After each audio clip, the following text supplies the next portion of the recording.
parie que tu connais pas ce métier indispensable à la réalisation d'un film. Pour faire un film, tu as besoin de décors. Et qui c'est qui te les trouve? C'est le repéreur. En premier temps, évidemment, le repéreur doit très bien lire le script. Comprendre exactement ce que recherche le réalisateur, peut-être s'aider d'un mood board si nécessaire, mais en tout cas, il faut qu'il comprenne la vision qu'a le réalisateur, pour essayer de trouver le décor le plus adapté. Ensuite, pour trouver le décor, il y a plusieurs méthodes.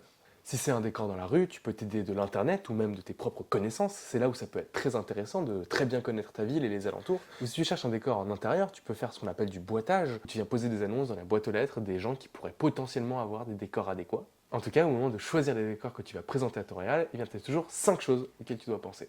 D'abord, est-ce qu'il y a de l'espace pour garer des camions? Évidemment, dans un tournage, tu as besoin de matériel. Et si tu fais du cinéma, tu auras besoin de beaucoup de matériel. Et ça veut dire qu'il te faut des camions, et donc de la place pour les garer. Évidemment, tu ne peux pas garer tes camions n'importe où. Il faut qu'ils soient à moins de 100 mètres du tournage, parce que tu ne vas pas demander à tes techniciens de porter des projecteurs de 10 kg sur plus de 100 mètres. Ouais, c'est des flemmards, ces techniciens.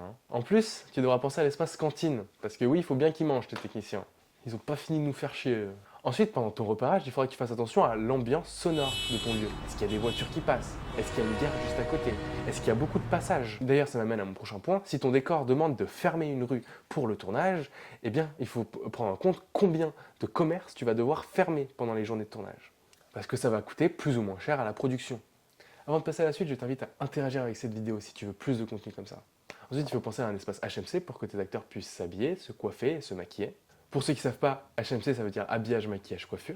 Et enfin, si possible, essayez de trouver des branchements électriques accessibles. Parce que oui, aujourd'hui on essaye avec les tournages d'être de plus en plus écologique et du coup d'éviter les groupes électrogènes. Et en effet, se brancher sur l'électricité de la ville est bien plus éco-responsable. Et beaucoup de productions essayent de tourner vers ce genre de consommation électrique.